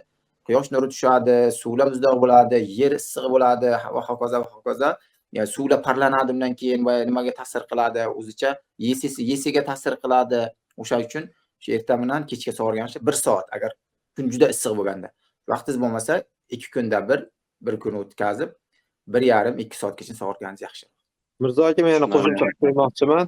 Albatta, Aka, endi men halinaqa nima deydi, imkon qadar endi o'qigancha ilmiy yondashishga harakat qilamiz. Endi kitobda nima deyilgan desangiz, bu narsani sug'orishlarda har bitta o'simlik uchun alohida qancha miqdorlari isbotlanib, halinaqa hisob-kitob qilingan. Bu narsa o'sha o'simlikni suv iste'moli, shu sutkalik suv iste'molini birligi bo'ladi. Bu narsa butun dunyoda har bitta o'simlik uchun isbotlangan. Qanaqaki, qaysi etalon o'simlikka olinadi? Etalon o'simligi hozirgi kunda chim, hali gazon deymiz-ku, shuni hisobidan 1 metr kvadrat maydondagi chim qancha suv sarfiga qarab turib, ba'zi bir o'simliklar undan ko'ra ko'proq bo'ladi, ba'zi birlari pastroq bo'ladi. Shunga nisbatan olib turib, suv sarfi aniqlanadi. Bu narsani qanday qilinadi? Misol uchun, bu narsa birinchi ekilgan o'simliklarda 20%, masalan, malinaniki bilan masalan chimga nisbatan etosi 1 ga 1 deydigan bo'lsa, ya'ni 1 metr kvadratiga sutkasiga 1 litr suv ichadi deb hisoblanadigan bo'lsa, shu eto bilan etalon o'simlik bilan malinaniki 1 ga 1 deb hisoblanadigan bo'lsa, misol, lekin malinaniki 0,8 mikin, shunaqa, men tushunishingiz uchun aytyapman. 1 ga 1 deb olinadigan bo'lsa, malinani birinchi yil ekkaningizda 20% ni berasiz. Ya'ni bir kunlik bitta nima bo'ladigan bo'lsa, misol uchun 200 gram suv, lekin siz kunduzgi 200 gramdan ko'proq berasiz. Men hozir keyin tushuntirib o'tib ketaman. Shunaqa miqdorda sutkalik suv hisoblanadi. Masalan, bu bog'liq bo'ladi ob-havo issiqligiga, havo namligiga, shamolga ham alinaqa bog'liq bo'ladi. Shamol ko'p bo'ladigan bo'lsa, ko'proq sug'orasiz. Sababi o'simlikning ustida fotosintez jarayonida shu namligini chiqarib turganda shamol olib ketadigan bo'lsa, o'simlik shu namlikni ta'minlab berish kerak barg ustidagi. Shuning uchun ko'proq suv ishlab chiqaradi. Yoki havo dam bo'lib, havo bulut bo'lganda namlik turadi, suv sarfi past bo'ladi. Sababi tepasidagi namligini shamol olib ketmasligini hisobiga. Endi bu birinchi yil bo'ladigan bo'lsa, biz qachonki shu etalon suv bilan bir xilda sug'oramiz deydigan bo'lsak, qachonki 1 kvadrat metrini shu o'simlikning soyasi 75% ni egallab oladigan bo'lsa, maydonda soyasi, shunda 1 ga 1 sug'oriladi. Mana bu sug'orishga siz aytayotgan narsa dripper deyiladi. Dripper deydi, shlankani teshigi. Shlankani teshigi har xil bo'ladi. O'sha Mirzo aka aytayotgandek 1,5 metrdan 4 litrgacha chiqadigan dripperlar bor. Endi bizda eng ko'p tarqalgani, albatta originallarida yozib qo'yadi. Dripperning holati, hali qancha yirilidagi qum zarralarini yoki o'sha musorlarni o'tkazib yuboroladi yoki qanchada tiqilishini va keyingisi o'sha miqdorini va originallarda bo'ladi, qaysi dorilarda tiqilib qolish ehtimolligi balandligini ham va qaysi atmosferada ishlashini ham odatda bo'ladi. Endi original zo'rlari 0,6 atmosferadan boshlab turib 0,6 atmosferadan boshlab turib 5-4 atmosferagacha chidaydiganlari bo'ladi. Endi u juda qimmat ular va shu nimada bir xilda sug'orib beradi. Bu eng, masalan, men bilgani, mana o'zimcha surishtirib yuraman, chunki qilmoqchiman.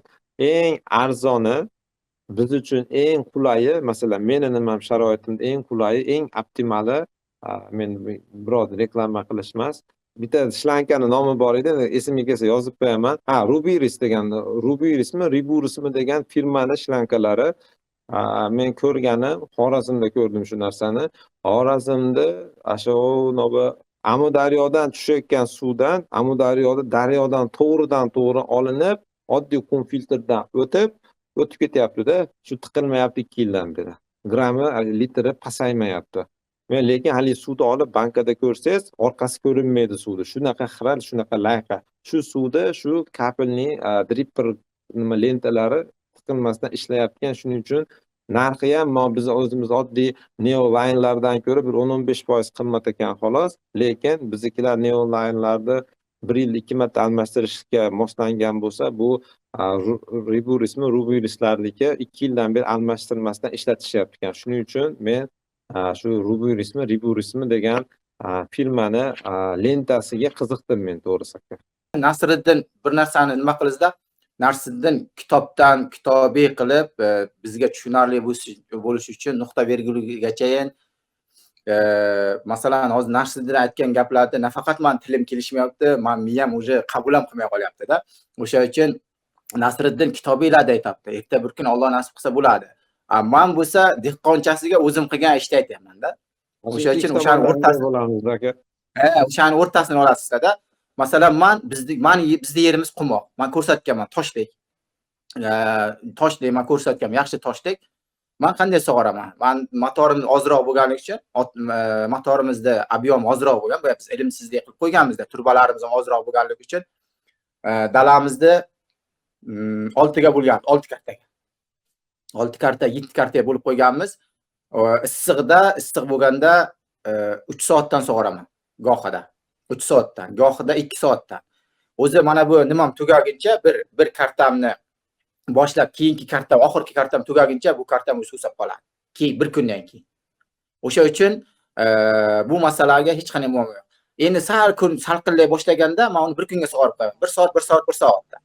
1 soatdan sug'oraman salqinlaganda. Shundan keyin oxirgi mana kuzlarga salqinlab qolganda, shunday kunlar bo'ldiki, bir haftada bir sug'organ vaqtim ham bor. O'sha uchun bu shamolga bog'liq. Mana Nasriddin aytgan, agar shamol kuchli bo'lsa, quyoshga qaraganga yer yer shamolda tez quriyor ekan.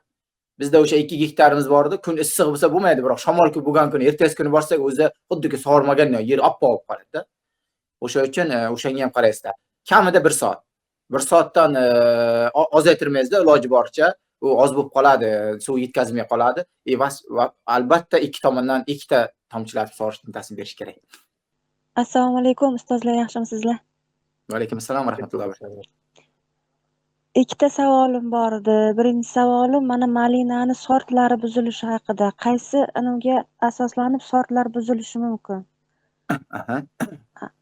Ikkinchi savolim, asalarilarni qanday yaxshi tomoni bor bu malinani rivojlantirishga, gullarni ko'paytirishgami, hosilni ko'paytirishgami? O'sha Yevropa davlatlarining videolarini ko'rganimda har bir teplitsani ichiga asalarini ularni qo'yganda, bitta, ikkita, uchalarini. Shunga e'tibor bergandim, shu haqida ma'lumot so'ramoqchi edim. Siz Yevropada ko'rganlar ular tunnellar ichida, nimani ichida, to'g'rimi? Balki issiqxonalar ichida, ochiq dalada. Shunday. Endi avvalosi sortlar almashmaydi, u bo'lishi ham mumkin emas, chunki biz malinani urug'dan chiqarmaymiz, biz tomiridan ekamiz. Bunga ko'ngil burishimiz kerak. Qachon sort almashadi, qachonki ikkita nima changlashi bir-biriga, biz o'sha urug'dan olsak almashash mumkin. Biroq malina biz tomiridan olganimiz uchun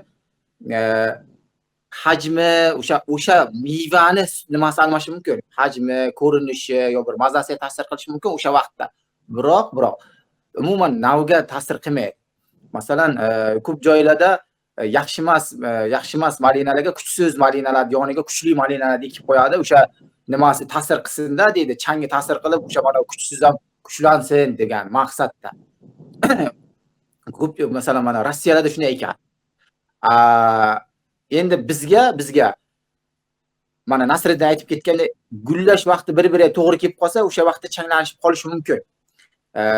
O'sha uchli bo'lsa, timtoq bo'lib qolishi mumkin. Yo bo'lmasa, ta'mi mundayroq bo'lsa, ozroq bir ta'm berib qolishi mumkin. Biroq o'ta sezilarli darajada bir ziyon yetkazadigan darajada nima bermaydi. Men o'ylayman. Biz ko'rmadik misol o'sha bir qancha malinalar bir joyda turib, bir ziyon yetkazadigan darajada bir nima bo'lganini. Endi asalarilar masalasiga kelsak, asalarilar ziyon yetkazmaydi, doimo foydada. Changlatgani, boshqa qilgani, masalan biz teramiz. Kuzga borib, mana avgust oxiri sentyabrlarga borib, bizda hamma joy to'xtaydi, o'riladi, boshqa qiladi, umuman qolmagandan keyin shuncha katta minglagan gektarda bizni malina zorimiz turadi. Yana qo'shnilarimizda asalarisi bor, uyalari. Ularni ham olib tushadi tog'lardan. Sentyabr oylari salqin bo'ladi. tog'lardan olib tushganda bizni malinazorimiz endi shu daraja asalari bo'lib ketadiki, tasavvur qila olmaydigan darajada bo'lib ketadi.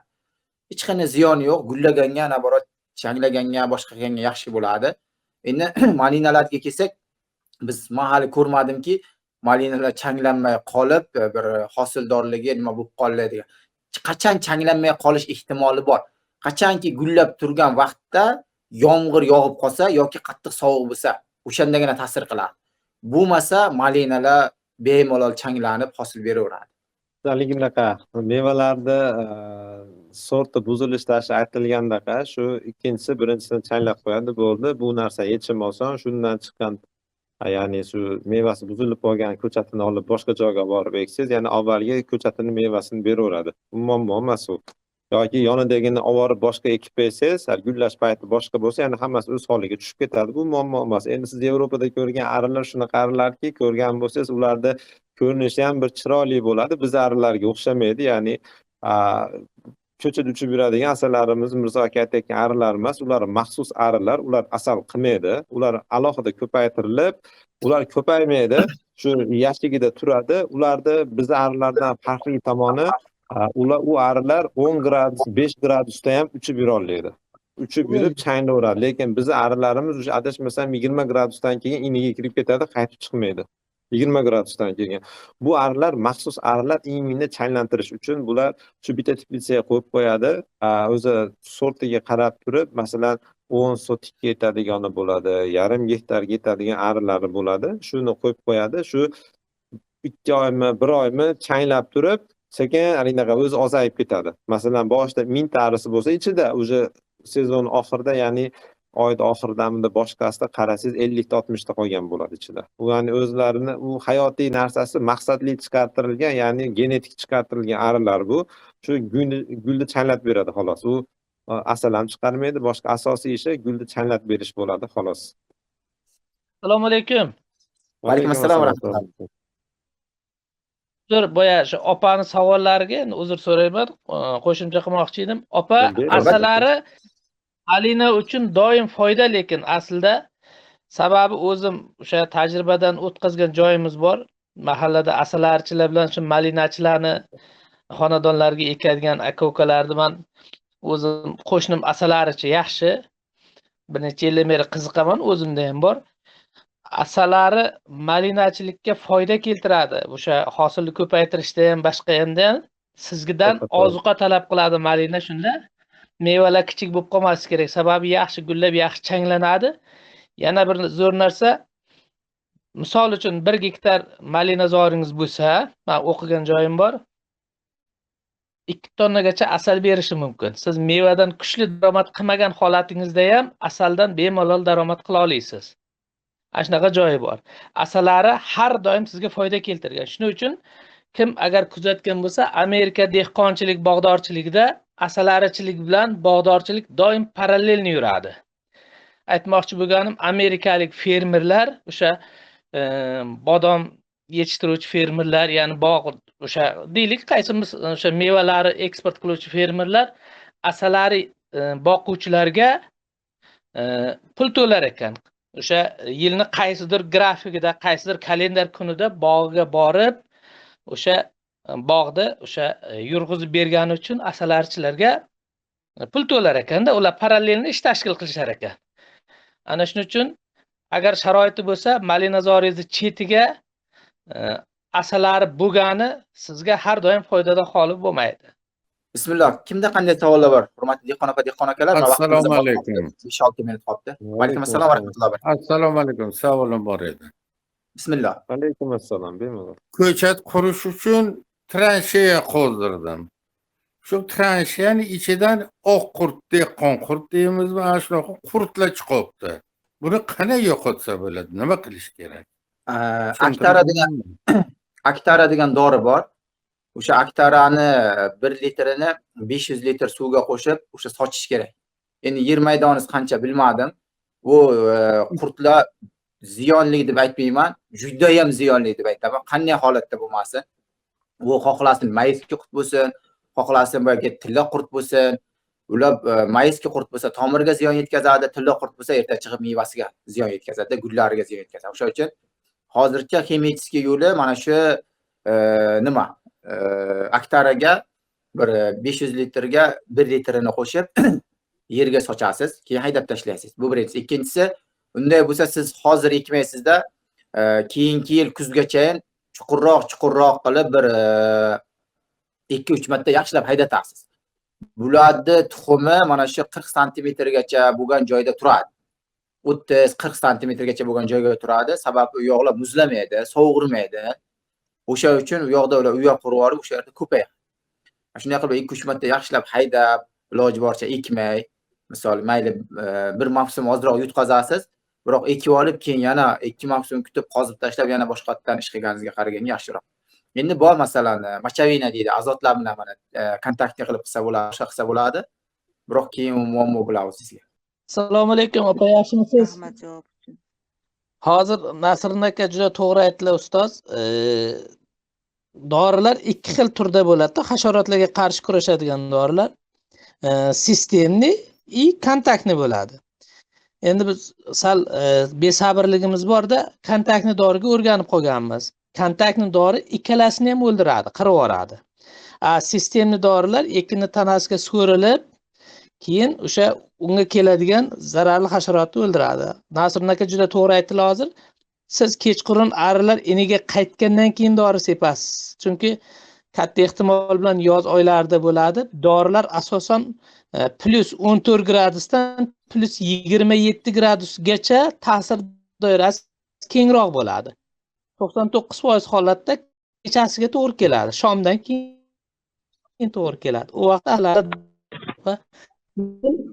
baribir urush qurbonsiz bo'lmaydi.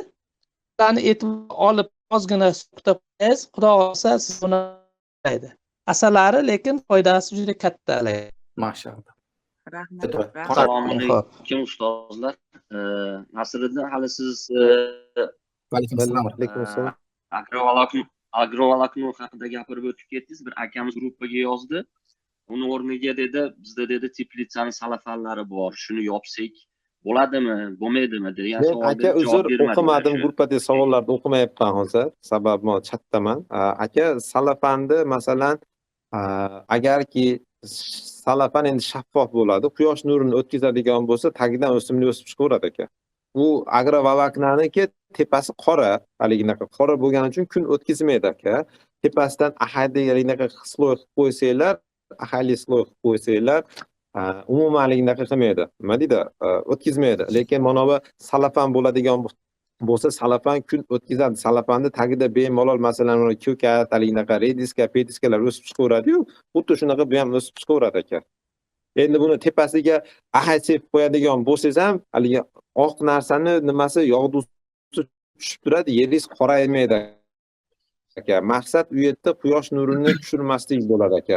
Maqsad quyosh nuri tushmagani uchun nima bo'lib ketadi. Lekin yana bitta narsa, agarki malinalar mana bu sharsimon bo'lib o'sadigan turlar bo'ladigan bo'lsa, odatda rem malinalar mana polka, palana, delli va misolda atlant nimalar shunaqalinaqa sharsimon bo'lib, hali ko'pgina bo'lib o'sadigan bo'lsa, o'zi 1 yildan keyin o'zi qolmaydi tagida begona o'tadi.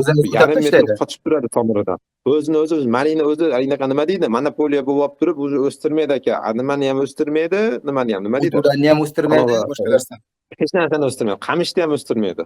Klyonkani yana bitta ziyoni, ertaga bosasiz, boshqa qilasiz, avvalo kunda chiriydi u, keyin bosasiz, teshiladi, o'sha teshiklarni yana o't bilan chiqib sizda baribir bezovta qiladi. Yil sayin Klyanka bo'lmaydi aka, klyanka bo'lmaydi. Yil sayin o'shancha klyanka yana xarajatda u. Yil sayin u ko'p xarajat chiqib ketadi dehqonlar. Rahmat katta. Assalomu alaykum. Alaykum assalom. Alaykum assalom. Charchamayapsizlarmi? Alloh ishlar rivojini bersin. Charchamang. Alhamdulillah. Kecha savol beruvdim. Avvalambor uzr, kecha savol beruvdimki, yejvikani orasida o'tga stop sepsa bo'ladimi, yo'qmi degan. Ertaga savol bering degandingiz. Eshitmay qolgan bo'lsam, javob berilgan bo'lsa uzr lekin. Boya o'tulanga qarshi dorini aytyapsiz-da. Stopni sirojda yejvikalar degan dori qilamiz dedi-yu. Yejvikalar orasiga chiqqan o'tga stop sepsa bo'ladimi degan savol edi. Kecha beruvdim-ku, Mirzo aka. Bo'ldi, tushundim. Orasida deganda o'shanda siz qatorlar orasini aytyapsizmi yo yejivkani orasimi? Chunki qatorlar orasi agar siz motoblog bilan yurganingiz yaxshiroq. Men shuni o'zi boyadan beri takrorlayapmiz. Motoblog bilan yurganingiz yaxshiroq. Agar siz u doridan bersangiz stress bo'ladi. Baribir xohlaysizmi, xohlamaysizmi yejivkalaringiz. Stress bo'lgandan keyin ularga antistresslar berasiz. Sepkingacha antistress berasiz, sepgandan keyin ham baribir antistress berasiz. U ta'sir qiladi. Bo'ladi, biroq foydadan ziyoni ko'proq. Osoni o'tab qo'yganingiz yaxshi. Birinchi yil qiynalasiz, ikkinchi yil o'zi yezivikalarni o'zi purpurab ketgandan keyin ostiga hech narsa bo'lmaydi. Mana bu yil dehqonlar kelganda biz olib borib dalalarga ko'rsatdik, yezivikalarning ostida hech narsa yo'q edi. Uni o'tuvlarni muammo qilmaysizlar. O'tuvlardan muammo yo'q. Nima uchun mavzuni qo'ydik? O'tuvlardan qo'rqib dori-darmonni sepib qo'ymaysizlar, dori-darmonga ko'ngil burib qo'ymaysizlar degan maqsadda o'zi bu dars. Keyin savolim davomi, birinchi yilda bo'sh turmasin degan maqsadda hali 2 metr atrofida joy qolib beklardi-ku, agar oralig'i. O'sha joyga bir zelen, pelen boshqa narsa ekmoqchiman-da, doimiy o'sha zelen ekamizda ogrodga. O'sha yerda unumli foydalanish maqsadida. O'zi ko'p emas, yarim 5 sotix, 6 sotix. O'shani ekishimdan oldin o'sha stop sepiladi, o't-o'lanlar chiqmasligi uchun. Bo'ladi endi birinchi yil bo'lsa hech narsa qilmaydi, ikkinchi yil barib qila olmaysiz. Rahmat, charchamang, salomat bo'ling. Sog' Men bitta narsani ilgari kuni mana bu rosa yozishyapti deydilar, men majlisdaman deb javob bera olmadim-ku. Ko'p narsa bo'ldi, rosa gapirgim keldi, haligi bo'lib qatnasha olmadim, faqat yozib o'tirdim. Shunda shu odamlar gruppada bo'lgan bo'lsa, misol aytib qo'yay deyatuvdi, masalan, haligi nima deydi, nematodalarga qarshi misol nematodalar haqida savol bo'ldi, eksa bo'ladimi, yo'qmi dedi. Masalan, pomidorni o'rnidagi nematodani eksa nima bo'ladi dedi. Masalan, eksa qo'rqmasdan eksa bo'ladi deyman. Nematoda ba'zilar nima dedi? Eshita olmadim gruppa nima deganini, lekin men o'zim fikrimni aytib qo'yay dedim. Masalan, nematoda bilan zararlangan joyga malin eksa bo'ladimi degan savol chiqdi. Buni eshitdim, lekin javoblarni eshita olmadim, sababi haligidaqa majlisda bo'lganligim uchun. Grup uchun aytib o'tdik edi. Nematoda bilan zararlangan joyga malin eksa bo'ladi. Birda bir bo'ladi. Nimaga bo'ladi? Nematoda endi malinani yeydimi degan savol bor. Yeydi, lekin nematoda bilan qanday kurashish kerak? Nematodani o'zini o'ldiradigan, qo'pol qilib aytganda zaharli dorilar bor. Masalan, malina pishgungacha bu dorilar o'zi yerda ham qolmaydi, nimada ham qolmaydi. Hali yer tarkibida ham qolmasdan o'zi yo'q bo'lib ketadi. Nematodani tuxumlari 70-80 sm pastga kirib ketadi. Ya'ni qachonki chiqadi, qachonki tomirda hidini sezgandan keyin lichinka qurtlari shu 70-80 sm pastdan chiqib turib tomirga o'rnashadi. Nematodani kurashning eng oson yo'li qanaqa deydigan bo'lsa, shu malinani ekib oladigan bo'lsanglar, malinani ekasizlar va yoniga shu nematoda sevadigan o'simliklarni ekasizlar. Bolgarskiymidi, misol, qalampirmidi, badrindimi, qulub nima? Mana bu pomidorni ekib qo'yasizlar, bir ikki qator qilib. Nematoda malina turganda, pomidor turganda malinaga yurmaydi. Eng haligindaqa bo'lgani uchun qulub nimaga yuradi ko'proq? Nima deydi? Pomidor badringa yuradi. Shunda bemalol kuchli o'zi nematodani o'ldiradigan, ta'siri 70-80 kunga yetadigan nimalar bor. Badrinchi pomidorchilar buni qo'ldan olmayotgan sababi shu. Shundaki ularni qo'llab qo'yadigan bo'lsa, o'simlikni tarkibida 70-80 kun qolib ketadi. Bu mevasi pishadigan bo'lsa, mevasi yaroqsiz hisoblanadi. Shuning uchun u pomidorchilar buni qo'llanmaydi, pomidor badringa, misol uchun. Lekin sizlar malin uchun bemalol qo'llasanglar bo'laveradi. Malinaning mevasi o'rtacha 4 oyda pishadi, 120 kunda pishadi. Shuning uchun agarki nematoda bor joylarga pomidor badrin bilan birga bemalol malina ekib yuboringlarda, malinalar o'zi sekin-sekin o'sishni boshlayveradi. Pomidorlar ham o'sishni boshlayotganda kuchli ashyonovi nematodani o'zini o'ldiradigan dorilar bor, uni gruppaga yozib qo'yamiz. Shu dorilarni berib yuborsanglar, 98% nematodalar yerdan toza bo'lib ketadi. Lekin siz uni pomidor ekmasdan dorini o'zini qiladigan bo'lsangiz, ta'sir qilmaydi. Sababi mana yer tagida 70-80 sm da turgan nematoda tepaga chiqmaydi. Tushunyapsizmi?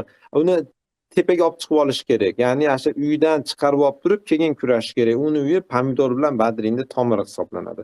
Shu bilan bemalol masalan mendan so'rashadi, shu teplitsasini yo'qotib turib, hali pomidor bodrini yo'qotib, nematoda bo'lib ketdi deganlariga biz tavsiya qilamiz va qilishyapti. Normalniy hosil olishyapti. Hech qanaqa nematodadan haligi zarar yoki bir ziyon ko'rishmayapti. Shuning uchun nematoda agarki bunaqa narsa qilmasdan turib qilsa, balki ziyon ko'rar. Biz endi uni riskini qilmaganmiz, shunchaki ekib ko'rganlarni ko'rganimiz yo'q. Endi yana bitta narsa aytaman. Mana Orif akani o'zi kirib qoldi. Orif aka, assalomu alaykum. Hozir kirdingiz. Qochib ketdim Orif aka. Men haligi ko'pchilik menga savol beryapti-da, anaqa ekan, manaqa qilibdi, bu aka manaqa qilibdi degan savollar bor. Akalar, opalar, bilinglar, biz yangi o'rganuvchilarimiz. Masalan, bizda mutaxassislar hammasi qanaqa mutaxassis? Masalan, borib 4 yil marinachilikka o'qib kelgan mutaxassisni men bilmayman O'zbekistonda, gap ochig'i. Qirg'izistondan ham bilmayman, to'g'risi. Balki bordir Qirg'izistonda, lekin O'zbekistonda men ko'rmaganman bunaqa odamni. Mana Orif aka kirdi. Deganim bitta odam bitta narsani haqida, ayniqsa malina haqida gapirayotgan bo'lsa, shu gapni etalon qilib olmanglar. Men hozir ikkita misol keltirib o'tib ketaman. Prosta kecha men haligi bo'lmaganim uchun gapira olmadim. Endi imkon borligida gapiryapman. Birinchisi, masalan, Orif akani biz qattiq hurmat qilamiz, salomatligimiz zo'r. Masalan, Orif aka aytdiki, Violetda suv ichib ketadi ekan, shuning uchun men uni yo'qotdim dedi. Hali sug'urib yubordim dedi. Endi ko'pchilik o'ylaydi, Violetda suv ichib ketadi ekan, bo'lmaydi ekan. Lekin menda manavi haligi kim edi aka, haligi nima akamiz bor, Toshkentlik akamiz. Bahodir akalar. Yo, Bahodir akani she'ri Xurshid aka. Xurshid aka aytdiki, men bilmadim sizda nimaga suv ichib ketyapti ekan, lekin men kitobida o'qisam hammasi transportabilniy deb yozgan u deyapti. Men savol berdim, Orif aka gruppada bo'ldi bu narsa, keyin men so'radim. Orif aka dedim, qanaqa terdingiz, qanaqa sharoit qildingiz desam, aytdiki, faqirga terdim. Oldim, sartrobka qildim, keyin qarasam suv chiqib ketdi. Demak siz malinani Violetda originalini ekkansiz, prosta uni agrotexnikasini to'g'ri qilmagansiz. Shu sababli shu narsa bo'lgan. Maravilla haqida gap gapirib ketdi. Maravillani tomirdan ko'paytirish nevigyutni ekan dedi. Masalan, biz 3000 tami, 300 tami qildik, 10 tami, 15 tami chiqdi, ya'ni 10% effekt oldik xolos. Endi qiziqqanlar qilarsin dedi, lekin bu narsa vaqt ajratgani to'g'ri kelmaydi ekan dedi. Haqiqatda agar 10% hosil oladigan bo'lsa, misol, haqiqatda mehnatiga arzimaydigan narsa. Lekin savol menda paydo bo'luvdi, nima? Abduhalim aka yoki Dilshod aka, siz malinani tomirini qancha kesgandingiz? Masalan, O'rdabek aka nimasida ko'rsatdi-da, haligi nimasida, haligi o'sha Otabek aka Zohidjon bilan qilgan videosida ko'rsatdi. Denlivani ham shuncha kesgan, Maravillani ham shuncha kesgan. Ya'ni 10 sm atrofida kesgan. Masalan, Denliva %100 o'saveradi, 70-80% o'sib chiqaveradi mashinchalik tomiridan. Hech qanaqa nima yo'q, lekin Maravildagi kamida 25 sm bo'lishi kerak tomir uzunligi. Agar 25 sm dan kichkina bo'ladigan bo'lsa, deyarli o'smaydi. Haligi bachki chiqarmaydi. Masalan, Maravillani, masalan, mana siz bilasiz, Yeji Marina ham, Sergey Zubtsov ham, boshqalar ham hammasi pikirovka qilib ko'paytiradi. Ya'ni asha nimasidan chiqarib ko'paytiradi. To'g'ri, Denlivadaqa yoki boshqadaqa hali 70-80% natija bermaydi, lekin 50% natija oladi minimum. Misol uchun-da, nimaga ularda natija bo'lyapti, bizdagi 10% bo'lyapti. Shuni sababini bilish kerak. Manaqa ekan, shunaqa ekan deb turib ketmasdan, ishlab qo'ymaslik kerak. Boshqalar qilyapti-yu, izlanish kerak. Demoqchi bo'lganim, bularni yomonlab xato qildi demoqchi emasman. Boshqalarning gapi bilan to'xtab qolmanglar guruhga.